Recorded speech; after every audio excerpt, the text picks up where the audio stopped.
Olá, raio de sol, que a minha luz possa irradiar a sua, que ambas as partes aqui reunidos possamos aprender um com o outro, tá?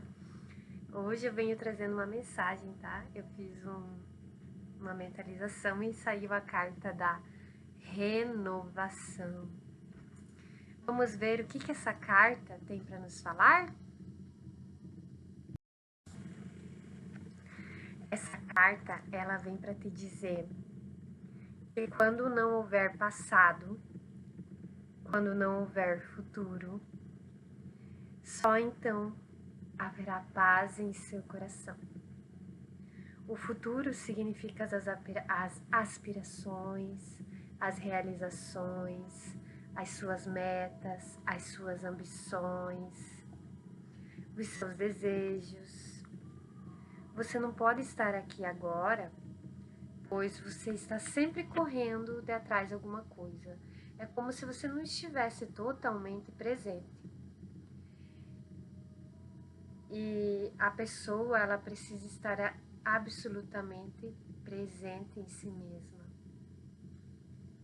Assim haverá paz em sua vida, harmonia em sua vida.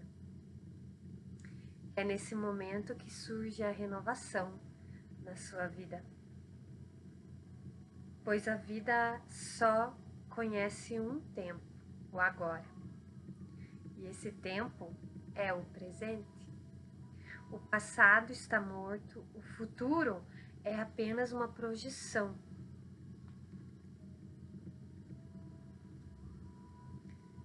Como você pensa em relação ao seu passado? Se faça essa pergunta. Isso é o que você conhece agora e você acaba projetando. É claro que se a gente imaginar um pouco melhor, será mais bonito, mais decorado, cheio de expectativa. Todas as dores terão sido apagadas e só os prazeres serão bem-vindos. Mas ainda estará no quê? No seu passado. O passado não existe e o futuro também não existe, entenda. Só existe o momento agora, o seu momento presente. Como você está se sentindo agora? É como a maneira como você se sentirá definir a sua vida.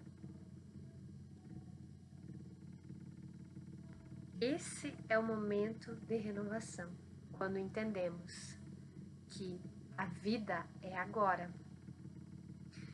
E agora, para clarificar um pouquinho mais, vou contar para vocês uma história de Gautama, tá?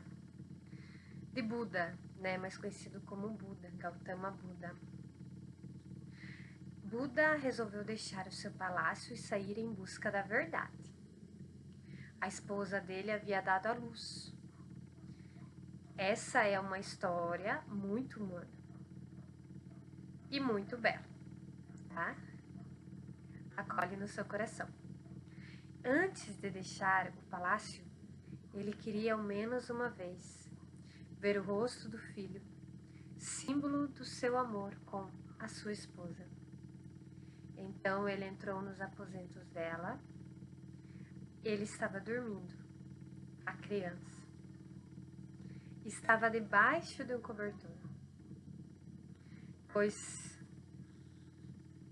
E ele queria tirar a coberta da criança, pois ele achou que jamais poderia voltar, né?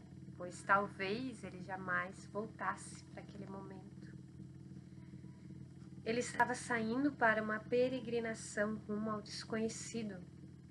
Estava arriscando tudo em sua vida, seu reino, sua esposa, sua família, seu filho e até mesmo ele mesmo. Em busca de sua própria iluminação. Esse foi o caminho de Buda. Mas algo do qual ele somente tinha ouvido falar como possibilidade, que só tinha acontecido a algumas pessoas dispostas a sair em busca dela. Ele estava repleto de dúvidas. Quanto qualquer pessoa mas o momento da decisão havia chegado. Ele estava certo do que ele queria fazer. E ele estava determinado a tomar uma atitude. Mas a sua mente humana, a natureza humana, só queria ver. Ele não tinha nem mesmo visto o rosto do próprio filho, mas ele temia que se tirasse a coberta e se Yashodhara, sua esposa, acordasse, ela perguntasse: o que está fazendo no meio da noite em meu quarto? E você parece pronto para ir a algum lugar. O cocheiro estava aguardando já do lado de fora dos portões. Já tinha cuidado de todos os preparativos. E ele estava prestes a partir. Só tinha pedido o cocheiro: espere um minuto. Deixe-me ver o rosto do meu filho, da criança. Pode ser que eu nunca mais volte. Mas ele não pôde olhar. Com medo que sua esposa chorasse e acordasse e começasse a chorar, a soluçar e a pedir para ele aonde você vai, o que você está fazendo, que renúncia é essa, que loucura é essa, que história de iluminação é essa. Ele podia acordar o palácio inteiro e assim não poder mais tomar a decisão que tinha tomado. Então simplesmente ele resolveu fugir. E depois de 12 anos, depois que ele atingiu a iluminação, a primeira coisa que Buda fez foi voltar ao palácio para se desculpar com o pai, com a esposa e o filho, que agora tinha 12 anos de idade. O pai, furioso, foi o primeiro a encontrá-lo. E por meia hora continuou a insultar o filho. Mas depois, subitamente, ele percebeu que estava dizendo muitas coisas enquanto o filho permanecia ali, de pé, parado, como uma estátua. O pai olhou para ele e Buda Gautama falou: foi o caminho que eu escolhi. Por favor, pai, enxugue as lágrimas.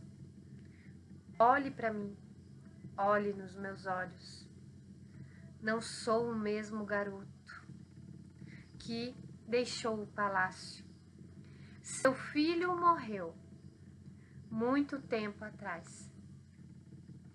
Posso me parecer com ele, porém minha consciência é. Basta olhar para mim. O seu pai disse: estou vendo?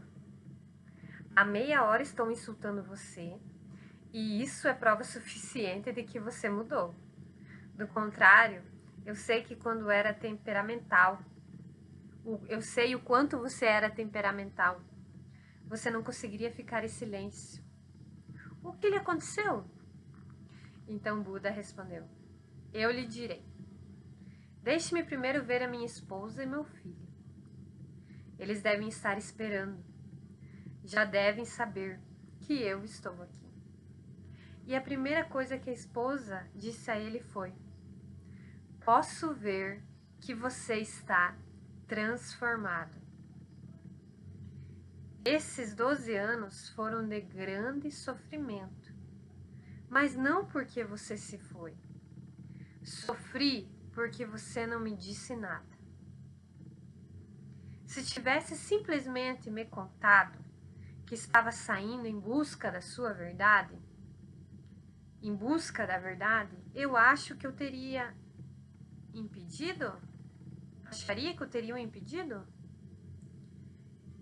Você me insultou profundamente. Essa é a mágoa que carrego há 12 anos. Você acha que eu sou assim tão frágil, que teria chorado e gritado para tentar impedi-lo de partir?